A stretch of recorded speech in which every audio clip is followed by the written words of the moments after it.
It is January 26th, 2026, and of course, time for yet another podcast episode of This Week in College Viability News and Commentary. Hi, everybody. Gary Stonker sitting behind the cold and snow-covered blue Yeti microphone and the always smooth-running Riverside FM podcast site. Of course, this is the podcast that talks about the financial health and viability of public and private colleges with data and details, and I believe perspectives offered nowhere else. Where are we going this week? Going to start off with something new. We're going to take a look at acupuncture and naturopathy, natural medicine colleges. I haven't done that before, and I've got some interesting perspective on that. Iowa is a regular this week. Got two stories on Iowa. The state of Iowa joins the Cut Low Enrollment Majors Club. I'll talk about that. And Iowa private colleges promise closures if community colleges start offering a bachelor's degrees. I've got some extended thoughts on that. And the good folks in the public colleges in Oklahoma, really looking to drive revenue, it looks like. There's a whistleblower report that the OU Dental School is prioritizing high-paying tuition foreign students as some Oklahomans get squeezed out. And as always, don't be a podcast hog. Make sure to share the podcast link with your friends and family, higher education colleagues. No sense in just you getting the latest news and commentary on the whole industry. Layoffs and cutbacks. Boy, we're staying in the Midwest today. Wichita State, Kansas. The Wichita State budget deficit is now expected to be 7%. This story comes from Cami Steinle and Cass Lewis at The Sunflower on January 24th in a January 20th announcement to Wichita State staff. It was announced that due to lower enrollment and lower funding, there were going to be some cutbacks. Vice President of Academic Affairs and Provost Monica Lunsberry has confirmed that vacant faculty and staff positions will continue to be left empty in order to reduce workforce expenses. Same kind of story we see over and over again, cutbacks, layoffs, and closures. Big part of higher education in the 21st century, the middle part of the 21st century. Page 2, Ryan Hofer at Substack. He's got a posting, a lot of them, but this one's called Debt. This podcast, his Substack page is called Debt, D-E-B-T, Debt by Natural Causes. And I'm going to reference a story he had last week, I believe it was. It's entitled Now with More Apocalypse, as in apocalypse. Musings on Doom. This is on January 23rd, and I'll have the podcast, the Substack link in the show notes. And let's put this in context. Acupuncture and Naturopathy, also known as alternative medicine, in the context of the big, beautiful bill and its changes to loan amounts and post-degree earnings. All right, here's a couple quotes from Ryan Hofer on his Substack podcast, his Substack show. Things are looking extremely bleak, and it's because the extremely bleak financial reality of alternate medicine graduate degrees is finally receiving scrutiny. This is from Ryan Hofer. A legal challenge seems likely to me, associated with the big, beautiful bill, since affected programs might as well try a Hail Mary to preserve their financial lifeline, probably what it would be. He says, I doubt the publication of data on the official Department of Education website will be halted, so everyone will be able to see the terrible financial outcomes. Of alternative medicine degrees. So his point, he goes on to say, is that alternative medicine institutions are on shaky financial ground. Students are the ones shouldering the risk, the financial risk, and he says this situation is wrong. It's wrong, Ryan Hofer goes on to say, it's wrong for students to be recruited into extremely risky environments when they don't understand what is going on.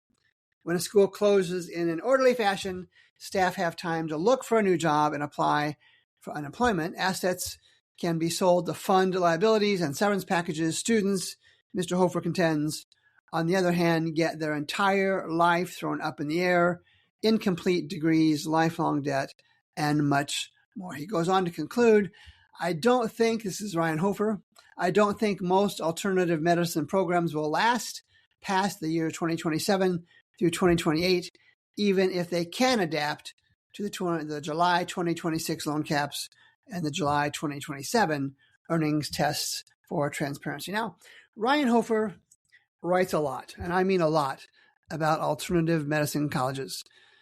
He and I have spoken a few times. I'm working on getting him on the podcast sometime soon.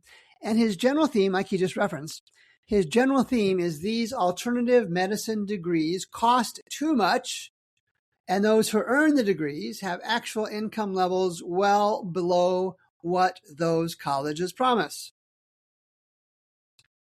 Now, I'm going to make the caveat emptor, buyer beware argument. I've done that before, not always with great success, because others have pushed back and says, hey, students aren't able to research the financial health of colleges easily. And in some ways, they're right. But of course, that's why I'm here. I take that data, I make it easier. I'm going to talk about a new product here a little bit later on in the podcast. They're probably right in some degrees, and they're probably wrong in some degrees when they're pushing back on that caveat emptor argument that I make. But I would offer a rebuttal, a tender rebuttal, that these same students take great care and research in choosing their clothes and cars and phones and food and what else.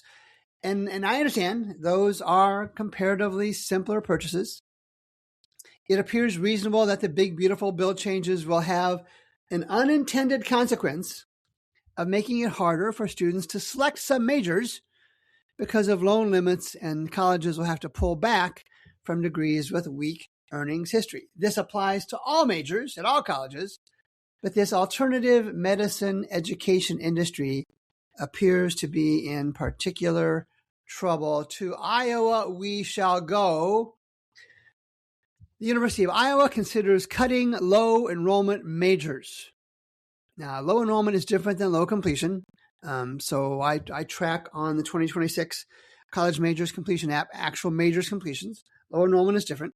The Iowa Board of Regents has identified a list of programs that could be removed because of low enrollment numbers and a lack of long-term viability. This is from ABC 9 in Cedar Rapids, Iowa. Connor Woodruff had the story on January 17th. Mr. Woodruff writes, the Regents consider low enrollment to be undergrad programs with fewer than 25. I would guess that would be across 4 years. And grad programs with fewer than 10. I'm guessing across 2, maybe 3 years. For the University of Iowa, for example, majors like applied physics, religious studies, gender, women's studies are considered low enrollment undergrad degrees. There were 13 total undergrad degrees listed, some with fewer than 10 students enrolled. One had 3 students, counseling and behavioral health sciences. For graduate programs at the University of Iowa, film studies, orthodontics, and nurse practitioner are among the 16 programs considered low enrollment. All right, it's happening. This isn't the first time I've had a story like this. It is happening. Publics, by mandate, are cutting back on low enrollment, low completion majors. By mandate, they're being told to by their governing bodies. Privates not quite there yet to what I can find, what I can tell, but privates will inevitably be doing this out of financial necessity. They just cannot reasonably expect to be everything to everybody, and they will cut majors, cut programs with low completion or low enrollment. And here's kind of a different perspective, though. Through this all, there will be opportunities for some colleges to identify weekly enrolled majors and maybe roll 10 or 20 separate programs into one. My 2026 College Majors Completion app will be a resource to help guide those decisions. It'll be out the door, I hope, later this week. Have a couple merger and acquisition studies. The governor of New Jersey, Governor Murphy, signs the law advancing the Kean University and New Jersey City University merger. That's a public one. That story was on January 12th in Insider NJ. I'll have the link in the show notes, of course. And Morningside University, Iowa. Morningside University and St. Luke's College complete the first stage of their acquisition. Those are 2 private colleges. Brooklyn Drazy had the story at KCRG, ABC TV in Sioux City, Iowa on January 19th. And so, yes, a private college merger. We don't see those often. Morningside and St. Luke's College. St. Luke's College's Unity Point Health are starting off 2026 with efforts to begin melding the campuses together, having announced in the summer of last year that St. Luke's will eventually become a Morningside location. So the story, and I have the link in the show notes, of course, the story has many details of the merger, not important for the podcast. Morningside University presents an okay but not great financial profile. Total operating revenue is down a fair amount from 2020 through 2024, and many indicators are flat from 2016 to 2024. Not good, not bad. On the other hand, St. Luke's College, Unity Point Health, has very little data that I could find. They're not submitting data they should through financial statements to iPads that I can find. And I don't know what the story is behind that. It concerns me. The college has less than 100 full-time equivalent students. And maybe the good folks at Morningside recognize this. Maybe this is a merger based on name, St. Luke's College Health, Unity Point Health, and on physical assets that St. Luke's College may have. Although with 100 students, I can't imagine that there are a lot of physical assets there. I'll keep an eye on that story, of course. Page 3. All right, here's a way to get a headline. So Rachel De Gadici, and I'm doing the pronunciation guide on my own. I asked her for guidance last week and didn't hear back. So Gadici is what I'm thinking it is. She has a headline at msn.com that a quarter of U.S. colleges would close in the coming years. University president warns of major transformation. And again, details in the show notes with the link. And I don't remember the college president's name. You can look it up. It's in the notes. It's in the link. Well, like I said at the lead, I guess this is an easy way to get into a Fox News story. Dartboard economics like this, making grandiose statements, don't really help individual students at single colleges. It just doesn't. And again, that's why I'm here. That's why I provide the data that lets consumers avoid that caveat emptor, gives them tools to recognize and be aware as a buyer that there are financially challenged colleges. I'm never, ever going to say a college will close. I will share their financial challenges. On occasion, I've said this is probably a college not worthy of consideration. And again, the college transparency tool is ready right around Valentine's Day this year. It's going to provide students and families with a new resource, a better resource to look at colleges. More details on that soon. Back to Iowa we go. Vanessa Miller had this story at thegazette.com. Iowa private colleges promise closures if community colleges start offering bachelor degrees. Representative Taylor Collins promises to advance 4-year degree legislation for community colleges. So this falls, you can guess by the headline, you can guess by the title, this falls into the news category of fight, fight, fight.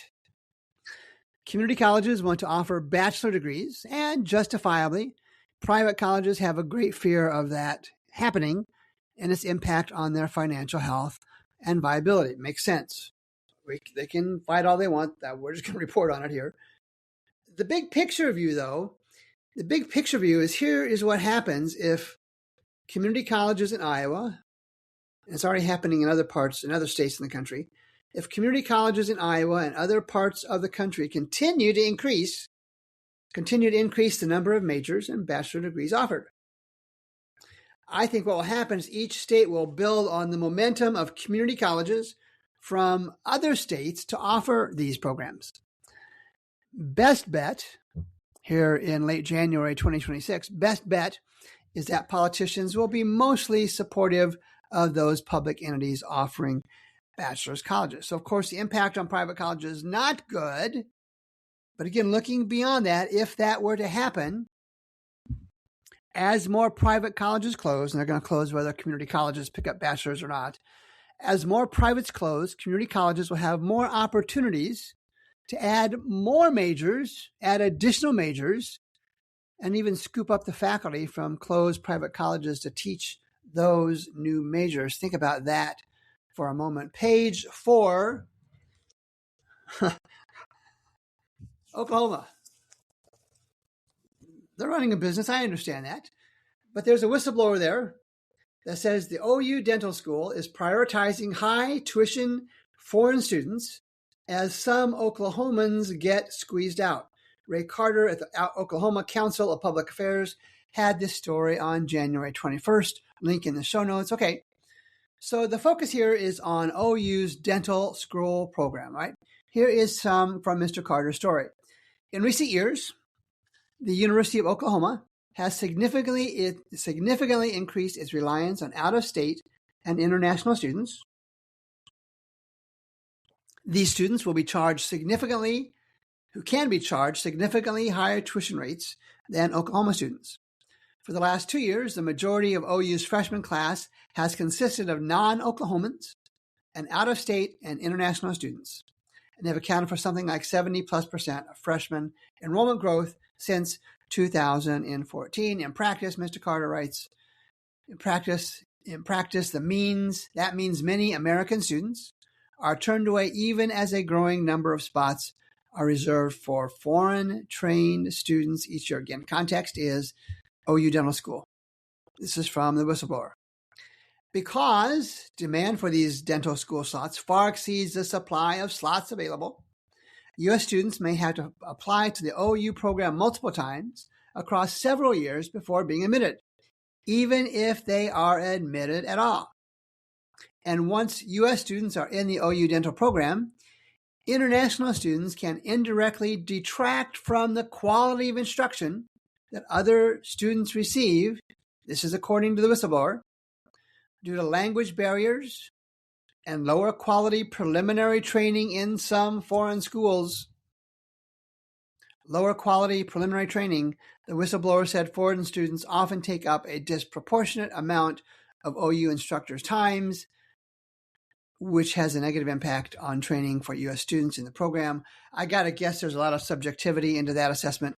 I can't believe anybody's counting the amount of time instructors spend with foreign students. It's clear that this whistleblower has an edge they want to get off of, and that's fine. They're entitled.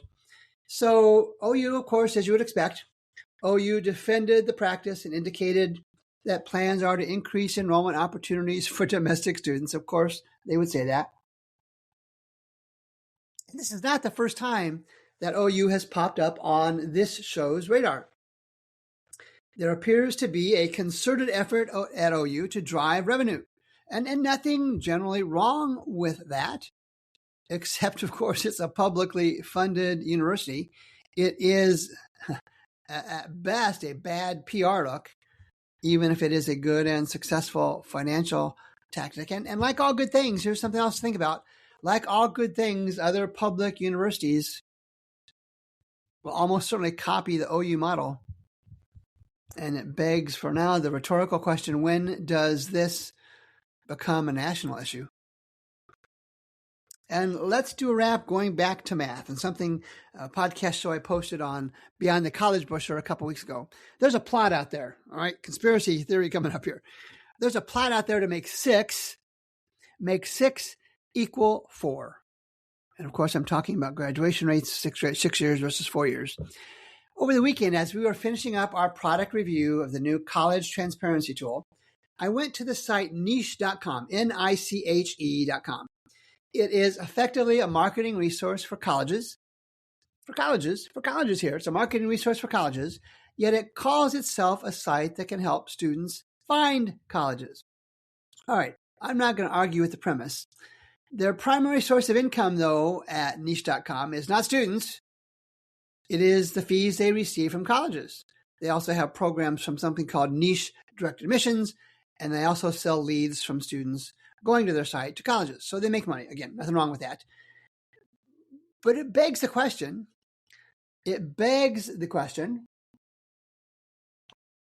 of how transparent is niche.com about colleges with low enrollment numbers, with weak completions in given majors, or anything related to the financial health, good or bad, of colleges.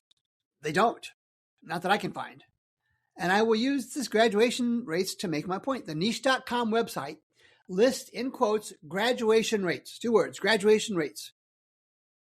It does not indicate that the data provided is for 6-year graduation rates. Not 4 years, but the graduation rate is for 6 years, and they don't say that. Of course, that makes a college look better. 6 years to get something that should be done in 4. And the data points don't reference the year it was measured. It doesn't show a trend of either increasing or decreasing or flat graduation rates. It's a single point in time at the most convenient number for colleges.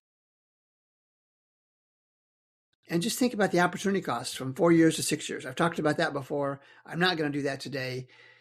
And this is a point that I've raised previously. Colleges, through their investment dollars in allegedly, I can go with that, in allegedly independent college websites, are trying to move the expected graduation rate expectation from 4 years to 6 years. And they're not being transparent at all. And I don't know that anybody has picked up on that besides me. I'm guessing others have. I just haven't seen it. So the new College Viability, College Transparency tool, out again around Valentine's Day, will be our effort to serve as an unbiased, continuing effort to serve as an unbiased, independent transparency tool, transparency app for students and families. We'll charge a few bucks, $50 for the app. But this version is not only going to step students through the decision process of which college by being completely transparent. We're not getting any fees from colleges. We'll look at 4 and 6 year graduation rates. We'll look at financial health. We'll look at viability. We'll look at enrollment trends, and more. And we've designed a tool that will help students and their parents make an informed decision about whether college is even the best choice for them. We're not assuming college is a good choice. We've developed a tool to help students look at that with cost and income, and you'll see that in the college transparency tool very, very soon. Transparency is a big deal. Talked about a lot. Transparency is a big deal in higher education. Sites like niche.com and other college selection sites may proclaim transparency. But there's evidence that transparency is limited, and it's limited to making colleges look good with no critical assessments at all, as you'll see on the College Transparency Tool and other products and media that we do here at College Viability. Hey, that's enough for a cold January 26th, 2026. Thanks, as always, for making time to listening. Make sure to share this podcast link with your friends, family, and higher education colleagues. Until next Monday, Gary Stocker at College Viability. So long for now.